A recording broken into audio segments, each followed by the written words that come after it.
Hi guys, আসসালামু আলাইকুম। তো সবাইকে স্বাগতম। তো esp32 বেসিক প্রোগ্রামিং থেকে শুরু হচ্ছে আজকের পর্ব থেকে শুরু।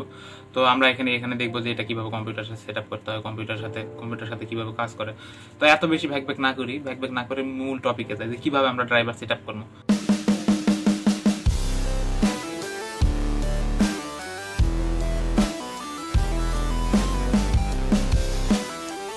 তো চলেন। তো গাইস, আমরা এখন esp32 বোর্ড প্রোগ্রামের জন্য কিভাবে আমরা কম্পিউটার সাথে কানেক্ট করব সেটা আমরা এখন দেখব।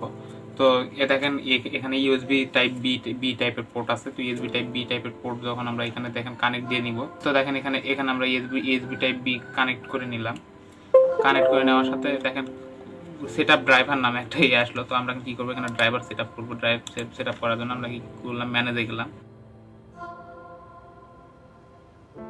এখানে কোনো ড্রাইভার পাচ্ছে না। দেখেন এখানে ইউএসবি 2102 CP2102 মানে এটা এখনো ড্রাইভার সাথে কানেক্টেড হয়নি। দেখেন এই যে দেখেন এরকম একটা চিহ্ন দেখাচ্ছে। তো এখানে আমরা ড্রাইভারটা আপডেট করব। ড্রাইভারটা আপডেট করার জন্য কি করব, আপনাদের আমি একটা ফাইল দিয়ে দিব, সমস্যা নেই। এই যে এরকম একটা ফাইল দিয়ে দিব, এরকম একটা জিপ ফাইল দিয়ে দিব। জিপ ফাইলের মধ্যে এরকম একটা ফাইল পাবেন। এরকম ফাইল পাই যার উইন্ডোজের যত ভার্সন সে তত হিসাবে ইনস্টল করে নেবেন। আমার 64 বিটের জন্য আমি 64 বিট ইনস্টল করে নিলাম।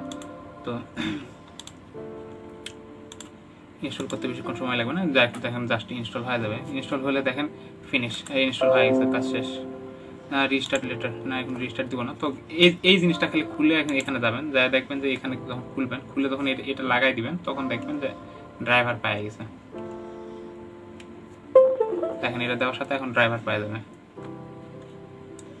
ড্রাইভার দেখেন কমফোর্টে পাওয়া গেছে। সিপ হলো CP210x মডেলের সিপ। এই সিপটার মডেল হিসাবে ওই ড্রাইভারটা করা আছে। তখন এখানের কাজ শেষ। আমরা এখন কি করবো, আরডুইনো আইডিতে যাবো। আরডুইনো আইডিতে যায় আরডুইনো আইডিটা ওপেন করে নিব। আমরা আরডুইনো আইডিটা ওপেন করে নিয়ে দেখেন প্রথমে কি করবেন, আপনারা দেখেন ফাইলে যাবেন। ফাইলে দেখেন এখানে যাবেন। এখানে যায় এই যে এইখানে ইউআরএলটা যেটা আছে, ইউআরএলটাতে যাবেন। যাওয়ার পরে দেখেন আমি একটা ফাইল দিব আপনাদের। তো ওই ফাইলটা আপনারা এখানে খালি জাস্ট পেস্ট করে দিবেন। এরকম একটা মানে দিব, ফাইল দিব। আপনারা ওই ব্লক সাইডে সবকিছু পার্ট বাই পার্ট আপনারা পেয়ে যাবেন। ব্লক আপনার বোর্ড কোনটা, 8266 না esp32। যদি esp32 হয় জাস্ট খালি esp32 এতটুকু লিঙ্ক আপনি কপি করবেন, জাস্ট এতটুকু লিঙ্ক কপি করবেন।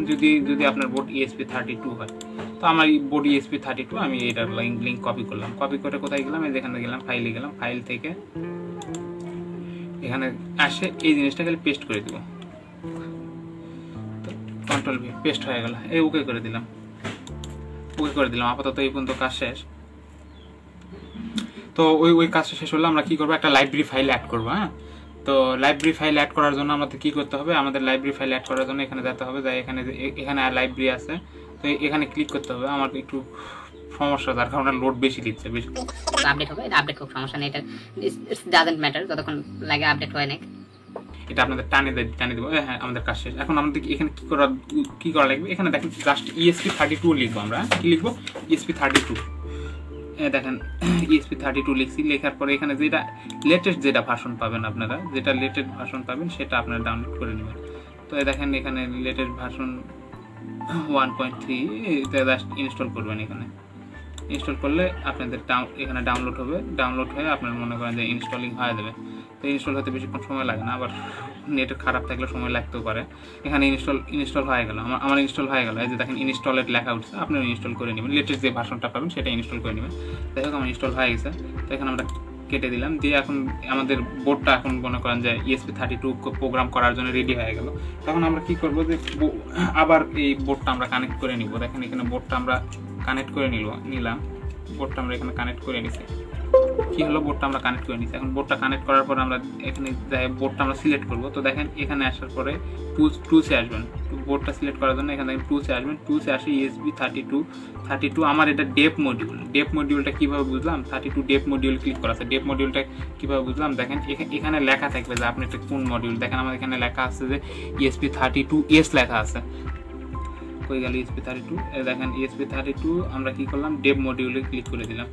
তো আমাদের হলো এখানে কাজ শেষ মোটামুটি। আমরা এখন একটা এক্সাম্পল দেখবো, টেস্টের একটা এক্সাম্পল করে দেখবো আমরা। আমাদের আরেকটা জিনিস খেয়াল রাখতে হবে যে কত নম্বর পোর্টের সাথে কানেক্ট হয়েছে। তো দেখেন আমাদের এখানে পোর্ট নম্বর 4 তখন কিন্তু পোর্ট নম্বর 4 এর সাথে কানেক্ট হয়েছিল, পোর্ট নম্বর 4 এর সাথে আমরা কানেক্ট করব। তো পোর্ট নম্বর 4 এখানে আর কিছু নাই। এখন আমরা কি করব, এই বোর্ডটা আমরা এখন কি করব, কানেক্ট আমাদের হয়ে গেছে। তো কানেক্ট হয়ে গেলে আমরা এখন এক্সাম্পল একটা প্রোগ্রাম দেখবো। এক্সাম্পল কই গেল, হ্যাঁ বেসিক একটা এক্সাম্পল আমরা এর মধ্যে কি করব, ঢুকাই দিব। ধরেন যে এখানে একটা বেসিক একটা এক্সাম্পল আমরা করে দিলাম। দেখেন আপলোড করে দিচ্ছি। যদি বোর্ড খারাপ হয় তাহলে আমাদের বোর্ডের প্রোগ্রাম আপলোড হবে না। দেখেন বোর্ডটা এখন নড়ানো যাবে না। যদি মনে করেন যে আমাদের ড্রাইভার ঠিক মতো সেট আপ না হয় তাহলে আমাদের এই প্রোগ্রামটা পুরোটা আপলোড হবে না। আর যদি ড্রাইভার ঠিক মতো সেট আপ হয় তাহলে আমাদের বোর্ডের প্রোগ্রামটা আপলোড হবে। তো আমরা এখন দেখবো যে বোর্ডের ঠিক মতো প্রোগ্রামটা আপলোড হয় কি না। যদি প্রোগ্রামটা না আপলোড হয়, ভাববো যে আমরা ড্রাইভারটা সেট আপ আমাদের ঠিক মতো হয়নি, তাহলে আমাদের আবার ড্রাইভার সেট আপ করতে হবে। আপলোডিং, হ্যাঁ এই তো কেবল আপলোডিং শুরু হয়েছে। তখন কিন্তু কম্পাইলিং হলো, এখন আপলোডিং শুরু হয়েছে। এখন হয়তো বুট বাটনে চাপ দিতে হবে। দেখি প্রথমবার যদি এমনিতে হয় তাহলে আর বুট মেনুতে চাপ দিতে হবে না। যদি এমনিতে না হয় তখন আমাদের বুট বাটনে চাপ দিতে হবে। তখন প্রোগ্রামটা কেবল আপলোডিং শুরু হলো, এতক্ষণ স্কেচ কম্পাইলিং হলো, যার কারণে এত দেরি হলো। তো 100% আলহামদুলিল্লাহ আমাদের প্রোগ্রামটা ডান, আপলোডিং ডান। তো আমাদের এই আজকে এই পর্যন্তই আমাদের প্রোগ্রাম আপলোড হয়ে গেল। কাল থেকে আমরা নতুন করে কীভাবে প্রোগ্রামিং করতে হয় সেটা দেখাবো। তো আমাদের আজকের ড্রাইভার সেটআপটা এতদূর পর্যন্তই। ধন্যবাদ সবাইকে, ভালো থাকবেন, দোয়া করবেন। আসসালামু আলাইকুম।